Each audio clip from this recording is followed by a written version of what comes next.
히브리서 11장 32절에서 40절까지 말씀을 살펴보도록 하겠습니다. 32절에서 저자는 내가 무슨 말이 더 하리오 라고 합니다. 앞서 언급한 믿음의 사람들을 통해서 소개한 믿음과 믿음의 삶만으로 믿음의 내용은 충분하기에 더 이상의 소개는 불필요하다라고 하는 것입니다. 그래서 이번에 저자는 소개 방식을 바꿉니다. 전에는 한 사람의 이름을 언급하고 믿음의 내용을 소개했다면 이제는 몇몇 사람을 언급하는 정도입니다. 33절에서 35절 상반절은 선진들이 믿음으로 승리한 10가지 모습을 소개합니다. 기드온, 삼손, 입다, 다윗, 사무엘은 칼이나 창이 아닌 믿음이라고 하는 것을 무기로 하여 전쟁에서 승리하였습니다. 믿음으로 다윗은 모든 백성에게 공과 의를, 또 사무엘은 의를 행하였습니다. 이 두 사람은 불의한 일을 탐하지 않았고 이기적인 목적을 위해 권력을 남용하지 않으므로 의로우신 하나님 편에 서고자 하였습니다.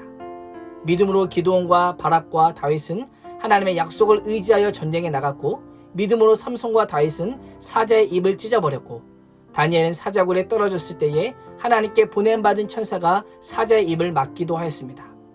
믿음으로 다니엘의 세 친구 사드락, 메삭, 아벳느고는 맹렬히 타는 풀무불에 떨어졌을 때 하나님께서 불의 세력을 멸하심으로 머리털 하나, 옷가지 하나 그슬리지 않는 기적을 베푸셨습니다. 믿음으로 다윗은 사울의 칼날을 피하였고, 믿음으로 엘리야는 아합과 아사랴의 칼날을, 엘리사는 아람 왕의 칼날을 피하였습니다.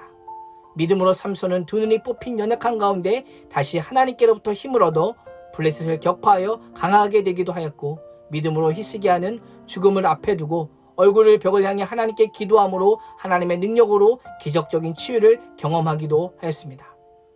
믿음으로 연약한 사사들과 가족들에게 인정받지 못한 목동 다윗은 하나님의 능력에 사로잡혀 전쟁터에서 용맹을 떨쳐 이방 군대를 물리치기도 하였습니다. 사렙다 가부와 수납의 한 여인은 아들의 부활 기적을 통해서 죽은 가족을 되돌려받는 기쁨을 맛보기도 하였습니다. 35절 하반절에서 38절은 믿음 때문에 겪어야 했던 고난의 모습을 소개합니다. 어떤 사람들은 믿는다는 이유로 심한 고문을 당했습니다.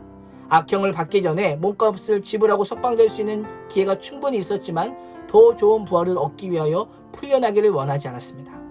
바울은 수없는 채찍을 맞았고, 예수 그리스도께서는 가야바와 헤롯과 빌라도 앞에서 조롱을 받고 채찍질을 당하였습니다.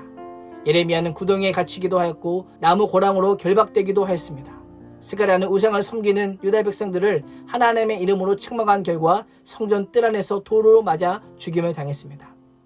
구약 성경에는 기록되어 있지 않지만 탈무드와 이사야의 순교라고 하는 유대 위경 문헌을 비롯하여 초대 교부들의 전승에 의하면 이사야 선지자는 므낫세 왕이 보는 앞에서 톱에 켜져 몸이 두동강이 났다고 합니다. 죽임을 당하는 동안 큰 소리로 울부짖거나 울지 않았고 그의 몸이 두동강으로 잘릴 때에 그 입술이 성령으로 말하였다라고 합니다. 믿음 때문에 양이나 염소의 가죽, 야생 털옷을 입고 이리저리 떠돌며 생활하는 가운데 극심한 가난을 겪고 고난을 받으며 학대를 당한 사람도 있었습니다. 이것은 믿음의 삶에는 대가가 따름을 보여줍니다. 하나님을 믿으면 무조건 잘 된다, 성공한다는 것은 착각입니다. 믿음은 세속적인 성공이나 안전, 안락함을 보장해주지 않는다라는 것입니다. 38절은 이런 사람은 세상에 감당하지 못하느니라 라고 말씀합니다. 원문의 뉘앙스를 살려 다시 한번 번역하면 세상은 믿음의 사람들이 살기에 적당하지 못하였다. 믿음의 사람들에게 세상은 가치가 없었다라고 하는 의미입니다. 왜 그렇습니까? 믿음의 선진들에게 세상은 잠시 머무는 곳에 불과하기에 특별한 가치를 두지 않았던 것입니다. 자신들을 나그네로 여기고 세상에 집착하지 않았던 것입니다. 39절과 40절에 보면 믿음의 선진들은 하나님의 약속의 성취가 되기 전에 존재했기에 믿음은 인정받았지만 더 좋은 언약과 더 좋은 소망을 누리지는 못하였습니다. 그러나 우리는 어떠합니까? 예수 그리스도를 통한 하나님의 약속의 실체를 알고 있고 우리는 이미 누리고 있습니다. 믿음의 선진들은 시대의 소명을 온몸으로 감당하였습니다. 누군가는 죽음으로 감당하였고 누군가는 죽음의 위기를 겪으며 감당하였습니다. 오늘도 내게 주어진 소명, 믿음으로 감당함으로 세상에 감당하지 못한 믿음을 소유하는 그리스도인이 될 수 있기를 주님의 이름으로 축원합니다. 기도하겠습니다.